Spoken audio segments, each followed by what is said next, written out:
Welcome, everybody. Today, we're going to be talking about the profit first model and how much profit your business should be taking in. And so there's a couple of things that I would recommend that you do. We've talked about profit first before. So if you haven't already read the book, I want you to take a look at the book. And you can also go to Mike Michalowicz's website, and he's got some really good downloads for you there. So you can get all the sheets that you need. And so I want you to read the book first and foremost. So the way that the profit first model is set up, if you're a solopreneur, I'm going to use very easy numbers. Let's say you bring in $10,000 a month. That's before you pay out anything. You would pay yourself $5,000. So that's 50%. Your expenses would be up to 30%. So that would be $3,000. You would put aside 15%, which is $1,500 for taxes. And then your profit would be 5%. And that he recommends that you have different accounts for all of these different things. We don't have to go into the weeds about all of that. But a good target is 5% for your business. That's after you have already paid yourself. So some people kind of get confused with this and they wonder like, okay, I have an LLC and so I paid, $3,000 in expenses. I put aside $1,500. My profit, is, $5,500. So while that may be true, that is what's left over. That's like what you netted, but you still have to pay yourself. And you always want to be thinking in terms of being a business owner, right? And one way that you can be a business owner is to pay yourself, right? And to pay yourself a salary. Depends on your structure. With an LLC, you don't need to pay yourself you don't need to exactly write yourself out a check like the same exact way if you have your tax as an S Corp, if you're an S Corp. I'm not going to, again, go into the weeds of all of that.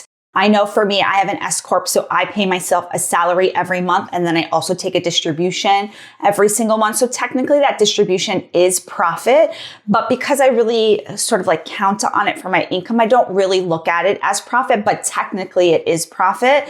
If I wanted to increase my income if I want to really increase my income, I could take less of a distribution, but there's some reasons why, taking a distribution makes more sense than just increasing my salary, even though, because my salary is like a very typical, let's call it therapist salary. So if you have some questions about that, I definitely want you to ask your accountant. I'm not a specialist by any means on that, but a really good plan for yourself is to shoot for 5%. And this is 5% that's put aside every single month in a separate account. And then what the book recommends is at the end of the year, you take 50% of that profit and then do something with that. Whether you pay off some kind of debt, whether you use it for a trip.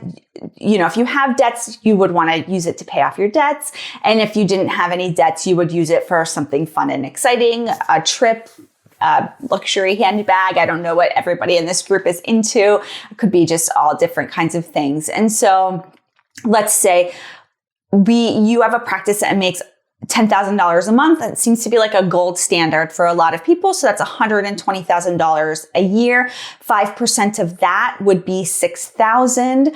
And so you would then, accumulate $6,000 over the year. And then you would write yourself a check out for $3,000 at the end of the year. And then you would pay down your credit card, put it towards your mortgage, or you would go on a really nice trip to, I don't know, where, Nashville or New York City. I'm trying to think of places you would go around Christmas time. This year, we may be going nowhere. So that's basically how that works. I'm going to give you some more tips about your profit after I thank our sponsor, TherapyNotes. If you're looking for an electronic health record that is really full service, that can really help you run your hybrid practice, in-person or virtual practice, I want you to check out TherapyNotes. They have a telehealth option. You can do billing straight from there. You can take credit cards. There's reminders, and they have wonderful customer support. So I would definitely want you to check out TherapyNotes. As you can see, I'm wearing my TherapyNotes shirt. It's really funny doing these videos because I need clothes and I'm constantly getting shirts. I'm like, I need shirts for my videos. I need shirts for my videos. And then I run out and I'm like, And then I forgot I had this shirt. And I'm like, yeah, let me wear my TherapyNotes shirt today. Just sit up so you can see it. This is like a weird angle. So The thing about profit is that if you have really low expenses, maybe your rent is really low, or that you are just, a frugal person and that you can put aside 10, 15%, that is up to you. That is a-okay. I just want to make sure that you are putting aside enough for taxes. And you may have to put aside more than the 15% for taxes, depending on your state. If you have state income tax, generally, I don't have to put aside more than 15% because we don't have state income tax. But remember, it's 15% of your gross, not what you're paying yourself. So it's really closer to 30% of what you're paying yourself. A lot of people ask about that. They're like, but I've been told to put 30% or 50% of, for your taxes. So you're only paying taxes on, for the most part, what you pay yourself. And so you want to make sure that you know that 15% you're not paying tax on the full, money you're getting in every month.